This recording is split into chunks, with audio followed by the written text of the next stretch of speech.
RTC కార్మికుడు శంకర్ గౌడ్ బలవన్మరణం పాల్పడిన తర్వాత ప్రస్తుతం అయితే ఉద్రిక్త పరిస్థితి నెలకొంది. ఆయన పార్థివ దేహాన్ని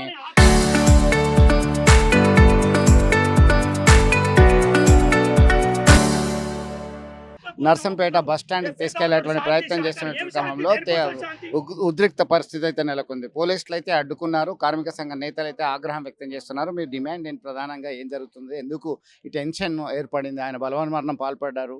చర్చలు విఫలమైన తర్వాత జరిగిన విషయం ఏంటి అంటే, మేము రెండో రోజు సమ్మె చేస్తున్న సందర్భంలో అతను మనస్తాపానికి గురైండు.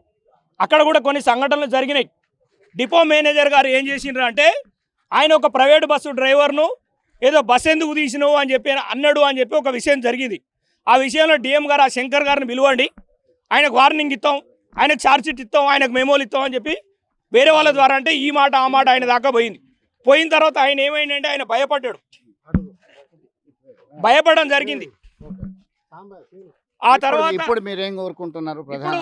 సరే అది జరిగింది సార్, అది జరిగింది. ఆయన పెట్రోల్ పోసుకున్నాడు, ఆయనను హాస్పిటల్ తీసుకుపోయాను. గవర్నమెంట్ స్పందించింది, ట్రీట్మెంట్ చేయించే ప్రయత్నం చేసింది.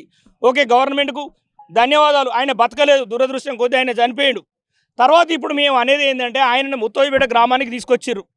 ఇప్పుడు ఆయన ఆత్మ శాంతించాలంటే ఆయన గత సర్వీసు ఎక్కువ కాలం సర్వీసు డిపోలో చేసింది కాబట్టి ఆయనను డిపో దగ్గరికి తీసుకుపోండి, ఆయనకు అక్కడ నివాళులు అర్పించండి. మా చివరి కోరిక ఏంటంటే, ఆయన ఆత్మ కోరిక కూడా ఏంటంటే, ఆయన అక్కడ సర్వీస్ చేసింది కాబట్టి చివరిగా ఆయనను అక్కడికి తీసుకుపోవాలి. ఆయన ఆత్మ శాంతి చేకూర్చాలంటే ఆయన అక్కడ తీసుకుపోవాలని. ఒకవేళ మేమేమన్నా అక్కడ నిరసనలు వ్యక్తం చేస్తామని అనుకుంటే పోలీసు బందోబస్తులో తీసుకుపోండి.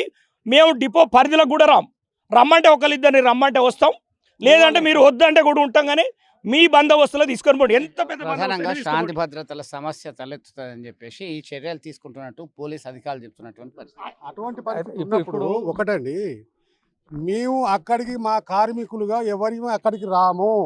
హిందూ సాంప్రదాయ ప్రకారంగా అతని ఆత్మ ఏదైతుందో అక్కడ ఆయన 25 సంవత్సరాలు పనిచేసిండు కాబట్టి ఆయన ఆత్మ శాంతించాలనే ఉద్దేశంగా ఒకవేళ మేము వచ్చి అక్కడ ఏదో చేస్తామని అంటే రెస్పాన్సిబిలిటీ మా డిపార్ట్మెంట్లో మీరు ఒక 20 మందికి ఇచ్చి 20 మందికి మాకు ఆ శవాన్ని అప్పచెప్తే మేము 20 మందికి పోయి అక్కడ ఏ ప్రాబ్లం రాకుండా చూసుకొని రెస్పాన్స్గా మేము మీకు అగ్రిమెంట్ రాసేమన్నా రాసిస్తాం.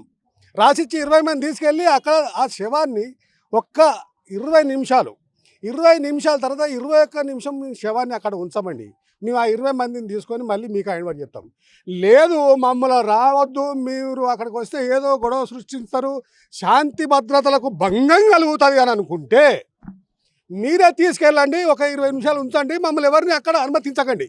కార్మికులను కానీ ప్రజలను కానీ మీ పోలీస్ డిపార్ట్మెంట్ వాళ్ళని తీసుకెళ్ళండి. మీరు తీసుకెళ్ళి అక్కడ ఆయనకు నివాళులు అర్పించి తీసుకొచ్చి మళ్ళీ దాన సంస్కారాలు చేయండి. మీరేం చెప్తారు? ఇప్పుడు మేము చెప్పింది అదే సార్. ఇప్పుడు మేము ఏదో అక్కడ పోయి ఉద్రేకత చేయాలని, నర్సంపేట డిపో దగ్గర ఏదో పెద్ద హంగామా చేయాలని మాకు అవసరం లేదు మాకు. ఎందుకంటే 20 సంవత్సరాలు నర్సంపేట డిపోలో పనిచేసిండు కాబట్టి ఆయనకు ఆత్మకు శాంతించాలని ఒక 10 నిమిషాలు 20 నిమిషాలు తీసుకుపోయి అక్కడ మేము నివాళిస్తాం, తీసుకుపోయి శవాన్ని నివాళిస్తాం. తీసుకోపోయాక మేము ఇక్కడ తీసుకొచ్చి మళ్ళీ యథావిధిగా దాన సంస్కారం అనే కార్యక్రమం చేసుకొని మేము ఎవరింటికి వాళ్ళు వెళ్ళిపోవడానికి మేము సిద్ధంగా ఉన్నాం సార్. దానికి ఇంత బందోబస్తు, ఇంత పోలీసు వాళ్ళు లాఠీచార్జ్ ఎంత అవసరమా సార్? ఇది మేమన్నా ఉగ్రవాదా సార్? ఆయనే ఒకవైపు ముఖ్యమంత్రి చెప్తున్నారు, మంత్రి పొన్నం ప్రభాకర్ చెప్తున్నారు ఎలాంటి హగాయిత్యానికి పాల్పడొద్దని. అయినా శంకర్ గౌడ్ మృతి అనేది తీరని లోటు ఆర్టీసీకే కాదు వారి కుటుంబ సభ్యులకి. అలాగే ఆయన తర్వాత మరొక 3 బలవన్మరణానికి యత్నించడం జరిగింది. చాలా విషాదంగా ఉంది, భావోద్వేగానికి గురవుతున్నారు. ఇట్లాంటివి చేయొద్దు అని అంటున్నారు సార్. ఇదొక్కటి చాలా దుర్మార్గ విషయం సార్. ఇది నేను ఆర్టీసీ తరఫున మా కార్మికుల పక్షాన కోరేది ఒక్కటే, మీరు ఏ అగత్యానికి కూడా పాల్పడ అవసరం లేదు. ఎందుకంటే మనం పోరాడుతున్నాం, మనం శాంతియుతంగా పోరాడదాం. ఇంకెన్ని రోజులు అవుతుంది? 52 సమ్మె జరిగింది, 50 రోజులు జరిగింది, సకలం జల సమ్మె జరిగింది మనది. మనం పోరాడి సాధిస్తాం. మనం ప్రాణాలు పోయినాక సాధించేది ఏమీ లేదు మనకు. కాబట్టి కార్మికులందరికీ ఒక్కటే కోరేది ఒకటి ఏంటంటే, దయచేసి మీరు శాంతియుతంగా పోరాడని కానీ ఆత్మహత్య చేసుకున్నానే ఆ పని మాత్రం మీరు పూనుకోకండి. మీకు దయచేసి విజ్ఞప్తి చేస్తున్న ఆర్టీసీ కార్మికుల తరపుకెళ్ళి ఇది ఒక్కటే మా విజ్ఞప్తి సార్. ఇప్పుడు మేము పోలీసు ఒక్కటే కోరుతున్నాము, మాకు దయచేసి, ఎందుకంటే బాడీ ఆల్రెడీ నిన్న రాత్రి తీసుకొచ్చారు సార్. తీసుకొచ్చిన బాడీ ఇప్పుడు ఆ ఫ్రీజర్ కూడా పని చేయట్లేదు. బాడీ డీకంపోజ్ ప్రపోజల్ ఉన్నది సార్. మమ్మల్ని ఒక 10-20 నిమిషాలు మాకు టైం ఇవ్వండి. మేము డిపో దగ్గర తీసుకుపోయి కేవలం నివాళులు ఇచ్చి ఇప్పుడు అన్నట్టు 21 నిమిషాల్లో తీసుకొచ్చి బాడీ ఇక్కడ చేసి స్పెషల్ అవార్డు తీసుకుపోయి మిగతా కార్యక్రమాలను చేసి ఎవరింటికి మేము పోతాం సార్, ఆ పర్మిషన్ ఇవ్వండి సార్ అని చేతులు ఇచ్చి వేడుకుంటున్నాం సార్ మేము. అంతే, ఏం లేదు మాట్లాడతారా? సో దీనికి సంబంధించి ఎలాంటి ఇబ్బందులు ఉన్నాయి యాక్చువల్గా మీకు? దయచేసి మేము గత 10 సంవత్సరాల నుండి మా హక్కుల కోసం పోరాడుతున్నాం. తెలంగాణ వచ్చినప్పుడు నైచెలేక బస్ అని మేము పోరాడి 20 రోజులు సమ్మె చేసి సకల జిల్లా సమ్మె చేసి తెలంగాణ సాధించుకున్నాం. అప్పటికి కూడా కేసీఆర్ గవర్నమెంట్ మాకు ఎటువంటి ఈ మాకు ఆర్టీసీలో విలీనం చేస్తామన్నాడు, చేయలేదు. మా హక్కులను కాపాడలేదు. లాస్ట్కు 90% కంప్లీట్ చేసి పోవడం జరిగింది. అపాయింట్మెంట్ డేట్ ఇస్తే సరిపోతుంది. రేవంత్ సర్కార్ దయచేసి మాకు అపాయింట్ డేట్ ప్రకటించండి. మా శంకర్ గౌడ్ కుటుంబాన్ని న్యాయం చేయండి, కాపాడండి. మిగిలిన ఇంకా 3 తీవ్ర అస్వస్థకు గురయ్యారు. ఆత్మహత్యలో పాల్పడుతున్నాడు బలమ. దయచేసి ఇవన్నీ సత్వరమే పరిష్కారం చూపెట్టి మమ్మల్ని ఆదుకోవాలని వేడుకుంటాం. ప్రజాపాలన కాపాడాలని వేడుకుంటున్నాం సార్. మొత్తం మీద కార్మిక సంఘ నేతలు కార్మికులందరూ ఒకటే చెప్తున్నారు, ఒకటే కోరుకుంటున్నారు. దాదాపు 20 సంవత్సరాలకు పైగా ఆయన అక్కడే సేవలు అందించారు. వారి మృతదేహానికి అక్కడ కనీసం 20 నిమిషాలు ఇచ్చి నివాళులు అర్పించే అవకాశం కల్పించండి అని చెప్తున్నటువంటి పరిస్థితి, ఒక ఉద్రిక్త పరిస్థితి ఇప్పటికీ కొనసాగుతుంది. మనం చూస్తున్నాం. ఎందుకంటే కేంద్ర హోంశాఖ సహాయ మంత్రి బండి సంజయ్ ఇతర కార్యకర్తలు నేతలు పెద్ద ఎత్తున రావడం జరిగింది. మృతుని కుటుంబాలకి నివాళులు అర్పించడం జరిగింది. ఇటు ప్రభుత్వం నుంచి 10 లక్షల రూపాయలు ఎక్స్గ్రేషియా, అలాగే ఎమ్మెల్యే ఫండ్ నుంచి 5 లక్షలు, అలాగే ఇందిరమ్మ ఇల్లు ఇవ్వడానికి సిద్ధమని చెప్పి ప్రకటించి భరోసా ఇచ్చిపోయారు. ఇది సరిపోదు, ఆర్టీసీ కార్మిక సంఘాలే 16 లక్షల రూపాయలు ఇవ్వడానికి సిద్ధమని చెప్పేసి వారు స్పష్టం చేస్తున్నటువంటి పరిస్థితి. మొత్తం మీద ఇంకా ఇతరత్ర అన్ని పక్కన పెడితే ప్రస్తుతం జరగాల్సింది చూడండి, ఆయన అంత్యక్రియలు జరగాలంటే నివాళులు అర్పించండి అని చెప్పేసి ఇక రాష్ట్ర అధ్యక్షులు, దేనికి సంబంధించిన రాష్ట్ర అధ్యక్షులు మీరు? టీఎస్ఆర్టీసీకి సంబంధించి ప్రెసిడెంట్ ఉన్నారు. మీ పేరు? మెంబర్ను. మీ పేరు చెప్పండి. నాయకుడిని పేరెందుకు కానీ. ఓకే, ఏంటి ఎట్లా చూస్తారు దీనికి సంబంధించి? ఏం కోరుతున్నారు? ఏం డిమాండ్ చేస్తారు? ఇది ప్రభుత్వ హత్య.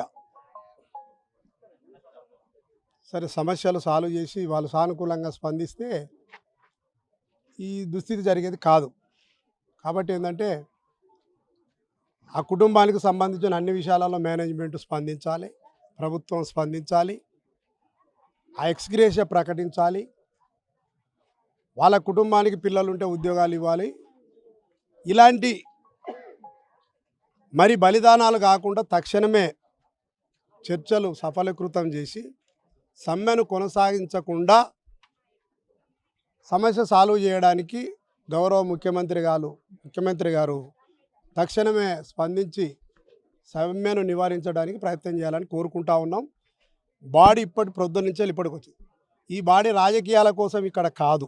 దయచేసి యాజ్ ఏ ట్రేడ్ యూనియన్గా మీకు చెప్తా ఉన్నాం, మీరు ఏమైనా ఉంటే సానుభూతి తెలపండి, సంఘీభావం తెలపండి, ప్రభుత్వంతో మాట్లాడండి, ఆ కుటుంబానికి ఏమైనా సహకారం చేయాలనుకుంటే చేసుకోండి.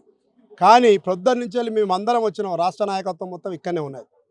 రాజకీయాలకు వేదిక కాదు అని ఓ ట్రేడ్ యూనియన్ నాయకుడిగా మీకు విజ్ఞప్తి చేస్తూ ఉన్నా. మీ సహకారం ఎవరు వచ్చినా కూడా ఆర్థికంగా ఎన్ని లక్షలు, 1,50,000, 10,000 మీరు ఆర్థిక సహాయం చేసి సంఘీభావం తెలపండి తప్ప రాజకీయాలకు వేదిక కాదు అని ఒకటి చెప్పండి. అందరికీ విజ్ఞప్తి చేస్తూ ముఖ్యమంత్రి ఇతర మంత్రులు చెప్తున్నారు, పిలుపునిస్తున్నారు, ఎలాంటి అఘాయిత్యానికి పాల్పడొద్దు, ఖచ్చితంగా మీ సమస్యను పరిష్కరిస్తా అంటున్నారు. పరిష్కారానికి వాళ్ళ దగ్గరనే ఉన్నదండి, మేమే ఉన్నదండి. మేము 45 రోజుల ముందు సమ్మె నోటీస్ ఇచ్చినాము, తక్షణమే స్పందించి చేయాలి. వాళ్ళ నెగ్లిజెన్సీ ఆ ట్రాన్స్పోర్ట్ మినిస్టర్ కావచ్చు, ఎవరైనా కావచ్చు, 45 రోజులు ట్రేడ్ యూనియన్గా మనం చట్ట ప్రకారం నోటీస్ ఇచ్చినాం. అప్పటికే స్పందించాలి. స్పందించకుండా లాస్ట్కు 4 IAS IPS ఆఫీసర్లను పెట్టి మొక్కుబడిగా మీరు 4 వారాలు వాయిదా టైం ఇవ్వమన్నప్పుడే వచ్చిన సమస్య ఇది. ఇవాళ ఈ సమస్య కారణం ఏంటంటే ఇవాళ 96 డిపోలు ఉన్నాయి. 96 డిపోలలో మా న్యాయబద్ధమైన సమస్యలను కోరుకుంటా ఉన్నాం. ఇవాళ మీకు అన్నీ తెలుసు, మీరు ప్రతిపక్ష నాయకుడుగా ఉన్నప్పుడు మా వేదికల మీదకి వచ్చిండ్రు, మాట్లాడిండ్రు, మీరే మేనిఫెస్టోలో పెట్టుకున్నారు. ఆ మేనిఫెస్టో సాల్వ్ చేయమని చెప్తా ఉన్నాము. అందులో ఆవేశంగా మా మిత్రుడు అందరి కోసం కావచ్చు, గతంలో కూడా 2019లో కూడా 36 మంది చనిపోయారు. 53 రోజులు కేసీఆర్ ప్రభుత్వంలో కూడా చనిపోయిండ్రు. మేము అమరులైన్లు వాళ్ళు. అందుకనే మా మిత్రునికి ఇవాళ మేము నివాళులు అర్పించడానికి 1000 మంది వచ్చినాం. 1000 మంది వచ్చినాం మా మిత్రుడిని మంచిగా సంతోషంగా తీసుకుపోవడానికి. దయచేసి రాజకీయాలకు వేదిక కాదు, డిపార్ట్మెంటుగా ప్రభుత్వంగా ఇవాళ ఉంటే వచ్చిన పార్టీలు మీరు ఎక్స్గ్రేషియా ప్రకటించండి. నేను ఒక బీజేపీగా 10 లక్షలు ఇస్తా, కాంగ్రెస్గా టీఆర్ఎస్గా 10 లక్షలు ఇస్తా, లేకపోతే మిగతా సంఘాలు ఏమైనా ఇస్తా, ఆర్థిక సాయం చేయండి. ఆల్టర్నేటివ్ ప్రభుత్వము మేనేజ్మెంటు మేము ట్రేడ్ యూనియన్గా ఫైట్ చేస్తాం. వాళ్ళ కోసం ఏం జరగాలో మొత్తం జిల్లా కమిటీ మొత్తం జేఏసీ శంకర్ గౌడ్కు సపోర్ట్గా ఉంటే దయచేసి మేనేజ్మెంట్ తక్షణమే సమ్మె విరమణ కోసం మీ ప్రయత్నం ఇమినేట్ చేయాలి. లేకపోతే ఈ మరణాలకు మీరే కారణం అవుతారని విజ్ఞప్తి చేస్తూ రామచందర్ జేఏసీ నాయకులు. ఓకే, ఇది ప్రభుత్వ హత్య అని చెప్పి స్పష్టం చేస్తున్నారు. ఖచ్చితంగా ఎవరు అఘాత్యానికి పాల్పడొద్దు అని చెప్పేసి పిలుపునిస్తున్నటువంటి పరిస్థితి. రాజకీయ నాయకులు ఇది రాజకీయ వేదికగా చూడొద్దు. ఖచ్చితంగా మీకు నచ్చితే మీరు చేతనైతే సహాయం చేయండి. అయితే ఎట్ ద సేమ్ టైం ఈ కార్పొరేషన్కి సంబంధించినటువంటి అధికారులు వెంటనే స్పందించి సహాయ చర్యలు చేపట్టాలి. శంకర్ గౌడ్ పార్థివ దేహాన్ని అక్కడ డిపో వరకు తీసుకెళ్లి నివాళులు అర్పించేటువంటి అవకాశం ఇవ్వాలని చెప్పి డిమాండ్ చేస్తున్నటువంటి పరిస్థితి. విడుదల సుమన్తో కలిసి చంద్రశేఖర్, RTV కోసం ముత్తోజిపేట నుంచి.